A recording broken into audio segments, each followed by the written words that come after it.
Okay, well, thanks for listening to me. I'm going to talk about a topic that's kind of near and dear to me, which is how to make DeFi accessible to normal people rather than just the relatively small handful of weirdos like ourselves that are super technical and perhaps financially oriented. So first, maybe by a show of hands, how many people here use DeFi fairly regularly? All right, so a fair number. It looks like it's most people. And so another question: when you use DeFi, whether you're using MetaMask, hardware wallets, however you use it, do you feel safe and comfortable? Do you feel like you press that button and you're like, yeah, I know I'm not going to get rugged?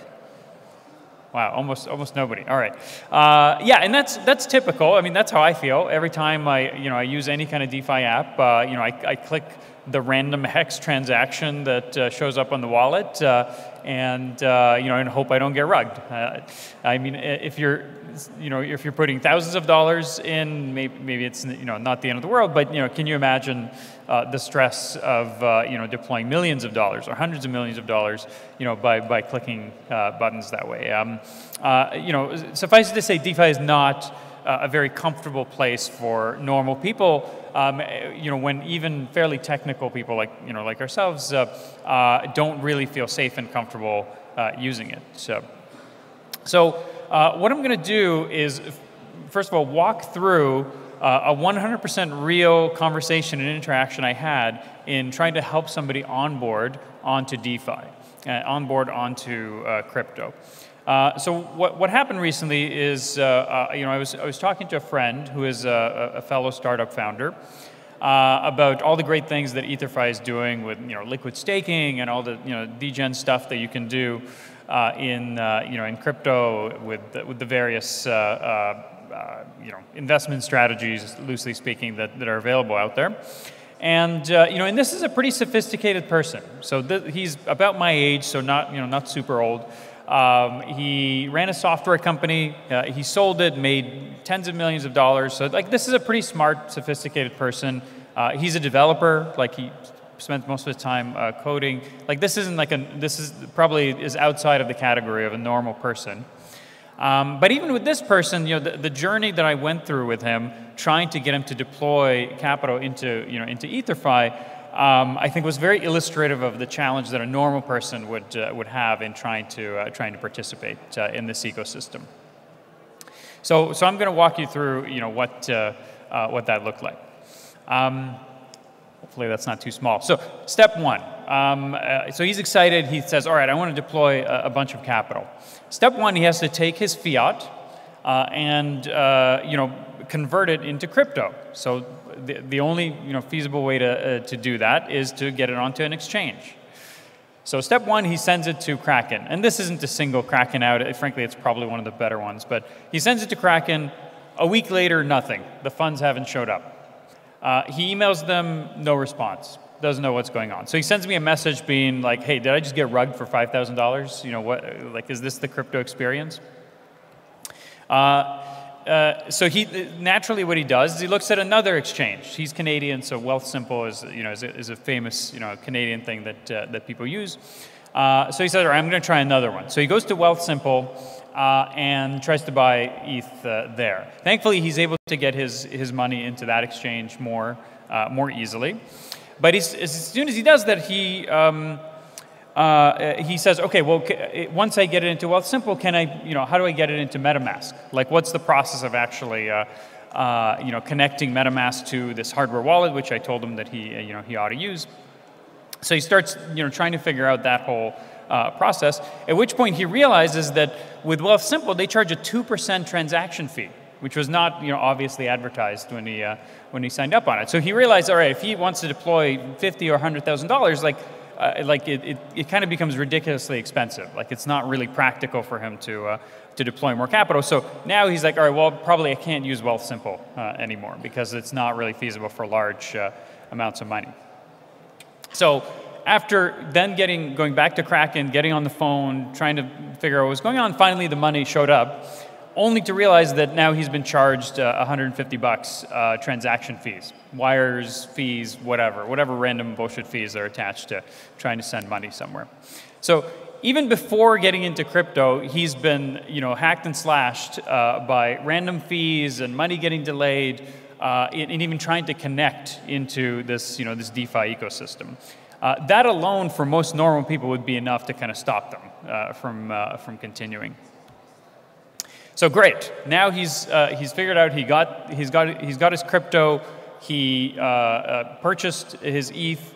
And then he's trying to figure out, all right, how do I transfer it from MetaMask into Trezor, which is the hardware wallet that he purchased. So that sounds like almost like a weird question. Well, no, Trezor is just, you can use it with MetaMask, but that's not obvious, right? To a normal person that's trying to figure this out, they look at MetaMask, they look at Trezor, these are like two different things. If it's in Trezor, well, then it's probably not in MetaMask. So that was a whole other source of confusion for him. Finally, all right, he's figured it out. He's like, oh, so MetaMask is still the thing that I can use with my hardware wallet. He's got the crypto in the right place where he can now at least begin to deploy an EtherFi. And I'm using EtherFi deliberately as an example because I don't want to talk about other protocols, but honestly, EtherFi I think is generally known as being relatively easy to use. Imagine if you guys are familiar with some of the more exotic protocols out there, like let's say Pendo or something like that, multiply this complexity by 10. So he connects his MetaMask to the Trezor and then deploys one ETH onto EtherFi. And so, I guess a UI issue on our end in terms of communicating what is actually going on to a user. He thinks, okay, so I took my ETH, I put it into Liquid, which is our DeFi strategy vault. So in order to do that, I had to pay do two transactions and pay $5 and then $10 to actually deploy. This seems like kind of bullshit. So that's just the fact that you even have to do two transactions, one to approve and then one to actually do the deposit, is like this kind of weird and confusing thing. Like you don't do that with, if you're trying to like buy a cup of coffee, right? Or even make an investment. You're not like, okay, approve to use my credit card and now approve to actually buy the coffee. Then another UI issue.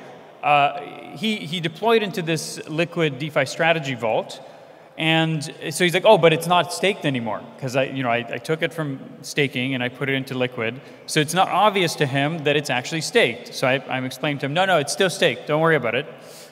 So again, imagine if someone is taking like a yield-bearing thing and puts it into Aave. They're like, whoa, did I lose it? Now it's in Aave. Like, what has it been transformed into? So the fact that anytime you do something, it gets transformed into something else is a whole other source of confusion for users.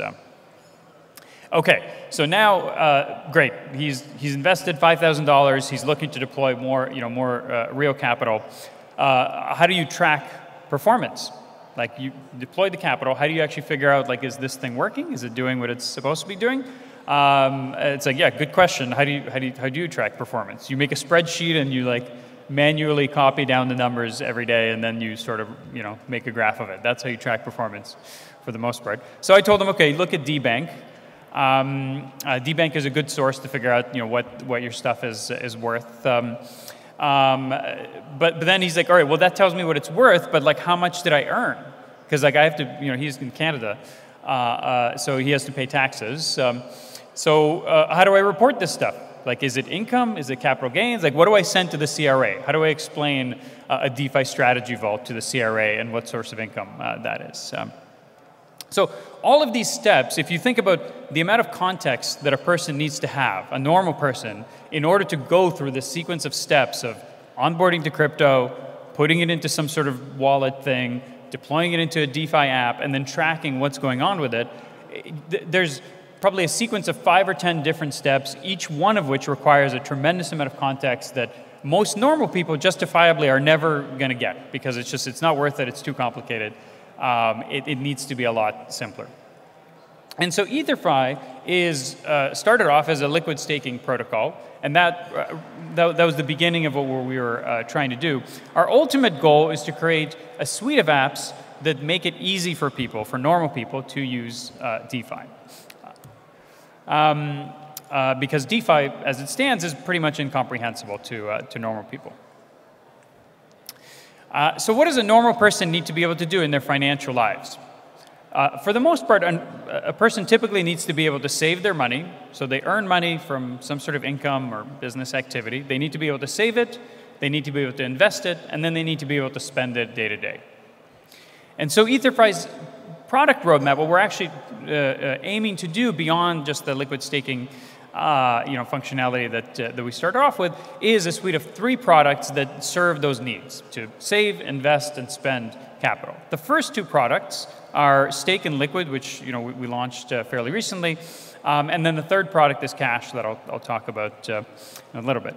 Staking is pretty straightforward. It's a liquid restaking protocol. You take your ETH, you deposit it, it stakes and restakes it on your behalf, so you get all the great staking rewards, restaking rewards, points, and all that. And that's, I would say, been pretty successful.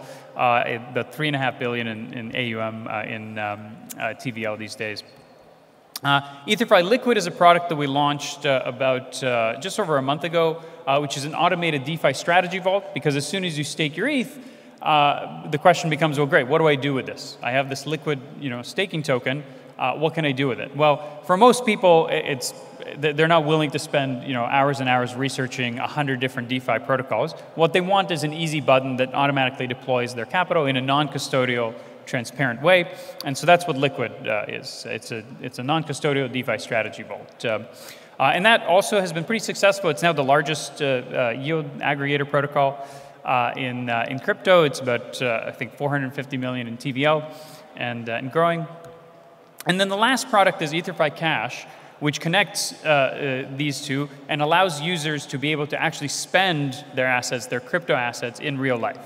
What it looks like is a non-custodial wallet that that's connected to a credit card, like an actual Visa credit card, that allows a user to then spend or borrow against their crypto assets.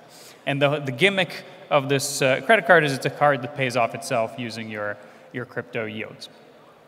The process of onboarding onto this product is also pretty straightforward. You deposit your ETH, you buy it, stake it, and then you have your card that you can spend with.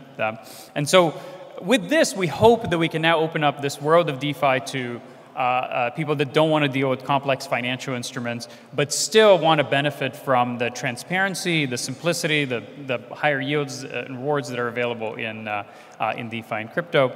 And therefore onboard the next couple 100 million users into crypto, with the ultimate goal that you will never have to off-ramp again. You'll be able to deploy into crypto and then just live your life without having to deal with the pain of banks and a lot of TradFi institutions. And that's it. Thank you. All right.